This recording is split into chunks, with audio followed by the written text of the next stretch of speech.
Morning.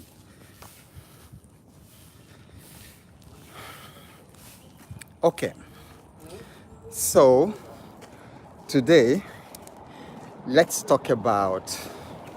I think I should face this way so that we can get some better. So today let's talk about kidnapping in Nigeria.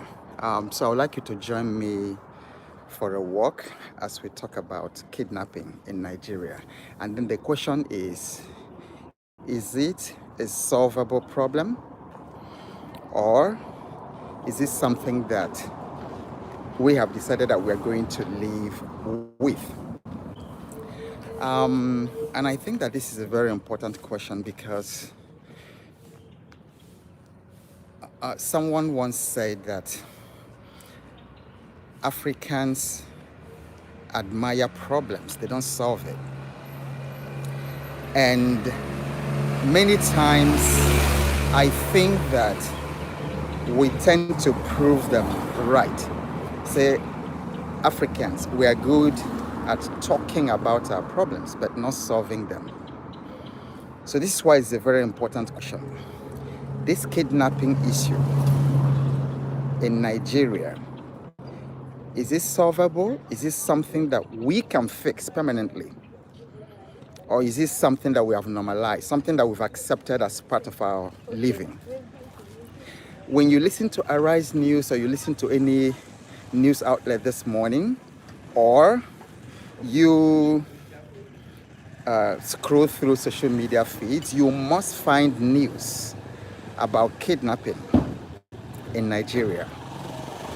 You must find news about schoolgirls kidnapped or travelers who were shot at by Fulani bandits. And so it's become like part of our daily narrative. And it's extremely sad because it's affecting everything else.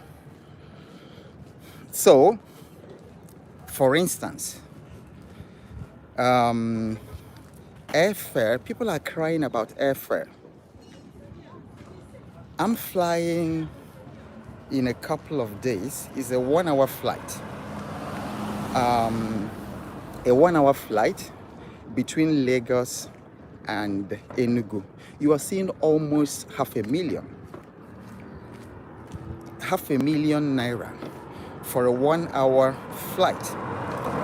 And then some of the flights are already, somebody actually paid 800K for a flight. I forget between where and where, but I think a flight between somewhere, Abuja or Lagos and Owerri. And then he said he paid 800K. Now, why are people paying that much? And a lot of people can't even move again because people feel that the alternative to paying such exorbitant airfare is to expose yourself to kidnappers and bandits on the road. So our lives are totally disrupted by the kidnapping and the banditry and terrorism activities. Our lives are totally disrupted.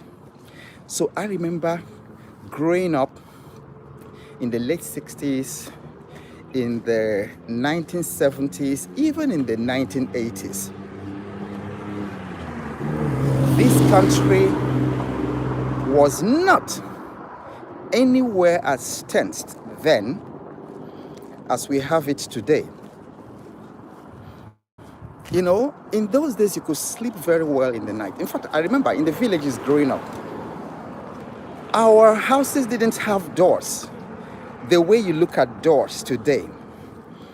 And then we didn't have gates like this one. We didn't. And there were no walls.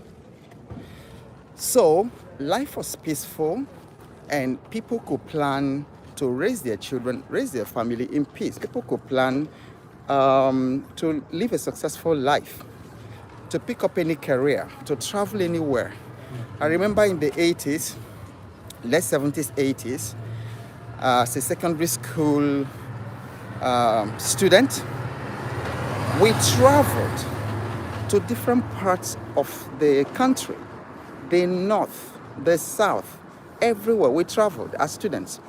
So they used to put us in these coastal buses, and we will go we will go as debating society, science society, and we'll visit Kano, Federal Government College, Kano. And I remember we also visited Federal Government College, Wokari. I think it was in the then Gongola state, which I don't know what it is now, but those places are terror strongholds today. When I did my youth service in 1988, I did my youth service in Maiduguri. And then in the Corpus Fellowship, we went to different places in the then Borno state, Maiduguri. We went to Goza Hills. We went to Potiskum. We went to, there's another place they call Binukudi or something like that. And then all those places were extremely peaceful, good neighbors, very kind people living in those places. And I still remember the memories. I didn't want to leave Maiduguri after my youth service. It was such a peaceful place. But all those places that we went, Goza Hills, we climbed about an hour and 30 minutes to one of the areas in Goza Hills. Very peaceful people, respectful culture. They gave us water that was very cold, water that they put, they had no refrigerator, no electricity. But I remember they gave us their water that they had in the mountain. They used to dig the earth, put the pot in there, gave us. And then we drank. Now, I hear that all those places are strongholds of Boko Haram, ISWAP, and all those people, because that's what they call, that's the area they call Sambisa Forest. So now, the challenge is, kidnapping is here with us, happening everywhere. And then we're all just talking about it. Every time I scroll, you see kidnap stories. Everybody's just talking about it, reporting it. Everybody says it's a problem. But we're not doing anything about it. So proving that my friend right, that Africans just talk about the problems.